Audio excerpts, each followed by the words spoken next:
Jadi indikasinya motor ini beli, yang beli itu nggak tahu kalau motor ini ternyata banyak minusnya.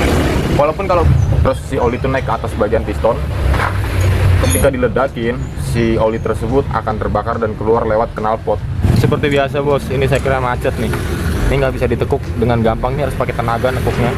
Sebelumnya juga nggak tahu karena si konsumen gue ini beli motornya second ya.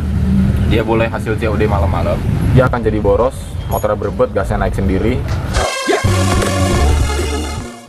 Oke bosku, sebelumnya welcome back di Gil Enjoy Alright. Jadi pada kesempatan video kali ini gue ada motor Vario di belakang gue ini adalah Vario karburator. Jadi keluhannya si Mbak Evi ini, si konsumen gue, temen gue sekaligus subscriber gue ini, dia bilang motornya tarikannya berat, agak ngeden, dan juga suaranya kasar, ditambah gasnya itu suka manteng sendiri. Dan gue indikasi motor ini saat gue cek ternyata motor ini ngefull. Pas gue cek lagi lebih dalam, olinya nggak ada sama sekali bosku. Motor olinya nggak ada, udah pasti dia akan jadi berat. Terus kalau motor yang suka endet-endetan terus gasnya nahan sendiri, itu bisa karena bagian piston yang bermasalah. Jadi kedepannya gue akan bongkar pistonnya dan juga akan gue cek secara berkala, lebih kontinu apa aja yang rusak. Untuk bagian nokennya juga gue akan cek sekiranya nokennya aman atau enggak. Untuk bagian in dan X nya masih dalam rotasi yang baik atau enggak. Kalau enggak gue akan ganti. Cuman kita berharap untuk motor konsumen ini enggak ngeluarin biaya yang banyak. Ya udah, selebihnya gitu aja. Kalau kalian belum subscribe di bawah biar Gil Enjoy makin semangat. Jangan lupa di like. Kalau kalian bingung dan punya pertanyaan silahkan tulis di kolom komentar. Oke? Jadi karena keluhan motor ini adalah berat di tarikan awalnya, ditambah suaranya yang ngeden, kemudian juga motor yang ngebul tipis, kita langsung aja kita bongkar cover bodinya, karena kita bisa asumsikan bahwa pistonnya atau sekernya ini kena atau rusak dan juga bermasalah. Kemudian kita juga akan cek bagian noken asnya supaya kita bisa pastikan kenapa tenaga motornya ini bisa benar-benar hilang. Apakah di luar komponen lain atau selain dari faktor oli yang memang kering. Seperti biasa bos, ini saya kira macet nih. Ini nggak bisa ditekuk dengan gampang, nih harus pakai tenaga nekuknya.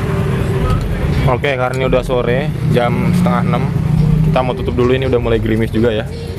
Kita lanjut besok. Oke bosku, jadi gue mau jelasin singkat aja.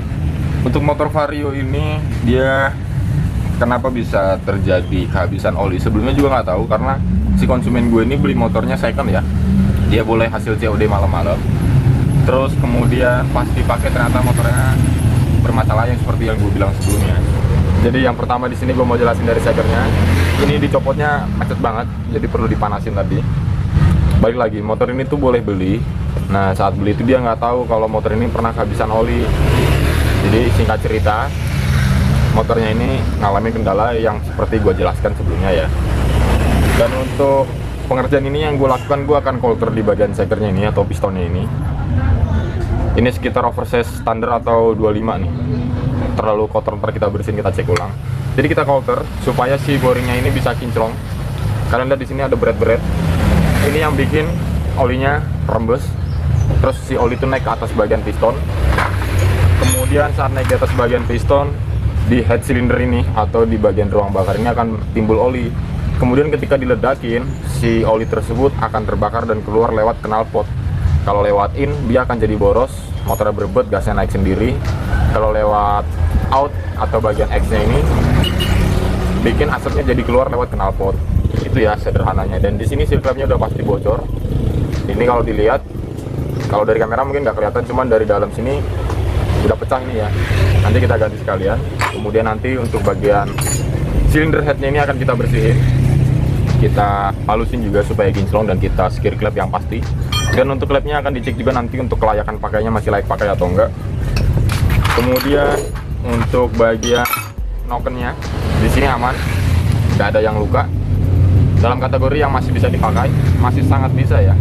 Bisa kita simpulkan dan asumsikan bahwa motornya ini berat akibat nggak ada olinya. Terus suaranya ngeden, gasnya naik sendiri, nggak bisa langsam, itu dikarenakan ada kebocoran di ruang bakar.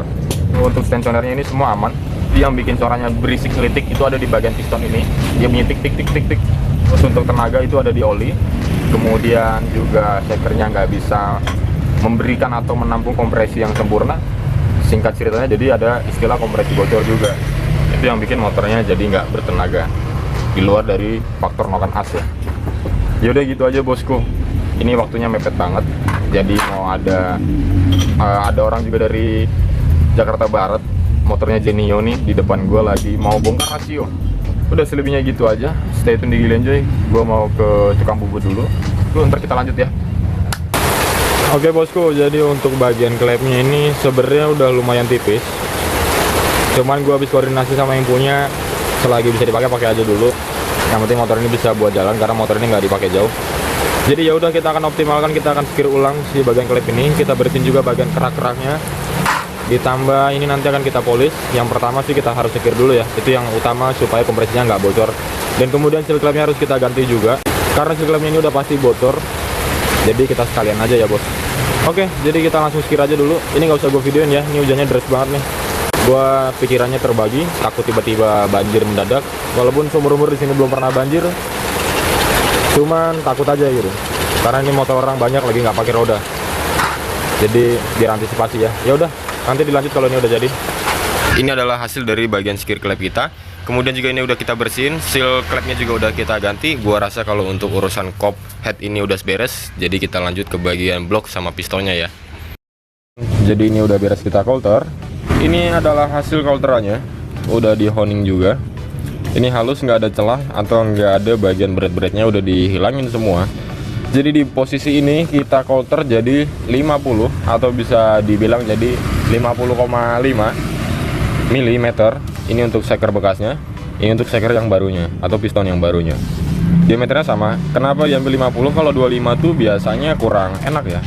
Kurang enaknya karena beratnya terlalu dalam, 0,25 ditambah 0,25 itu untuk sigmaternya, pokok gue lebih cocoknya di 50 lah. Jadi nggak kentang-kentang kalau cuma nambah 25 gitu. Kalau dibikin 50 kan perubahannya ada hasilnya, terus berasa juga gitu kan. Ditambah di coulter itu supaya presisi, dan si oli-oli itu nggak ada yang masuk ya. Itu adalah penjelasan singkatnya aja. Jadi setelah kita coulter kayak gini ya, gue bisa asumsikan ini untuk mengatasi tenaganya, ditambah menghilangkan ngebulnya juga. Tapi di luar itu untuk gas berbetnya dan lain-lainnya gue akan servis juga nanti di bagian karburatornya. Klepnya juga akan disetel kembali untuk kerenggangan atau kerapatan diameter klepnya. Dan juga selebihnya akan disetting-setting juga ya. Jadi nggak semata-merta untuk ganti ini aja beres gitu. Tapi yang utama dan yang inti adalah yang kita kerjakan untuk di bagian sekernya atau pistonnya ini, yang bikin motor kalinya jadi ngebul tipis atau ngebul banyak atau oli cepet kering, tenaganya juga hilang, kompresinya ngempos juga gitu. Jadi yang utama ada di bagian seker ini. Tapi tetap baik lagi kita harus cek juga di bagian karburatornya, di bagian setelan klemnya dan lain-lainnya. Semua tetap dalam penyetingan ulang supaya bisa hasil maksimal dan motornya bisa awet. Nggak lupa juga untuk nanti kalian rayan ya. Jadi gue rasa singkat aja begitu. Ini masih ada beberapa kerjaan yang belum beres. Ini kita langsung garap aja pasang motornya ya. Oke teman-teman, untuk motornya ini udah beres. Ini udah nyala ya, udah kita setting juga, kita servis karburatornya, kita setel, kita setting semuanya intinya. Untuk air radiatornya juga udah kita saring. Sekarang kita nyalain. Motor ini masih ada kekurangannya. Kekurangannya ada di bagian CVT, tapi karena yang punya nggak nyuruh dan gua tawarin juga nggak mau, gua rasa itu bukan urusan gua dan bukan tanggung jawab gua. Cuman untuk mesin ini yang kita kerjakan semua udah beres ya. Suaranya udah halus, tarikannya udah enak. Itu ada suara crack begitu tuh ada di bagian granat atau gigi starternya, sama di gigi selahnya. Cuman selebihnya ini udah beres ya.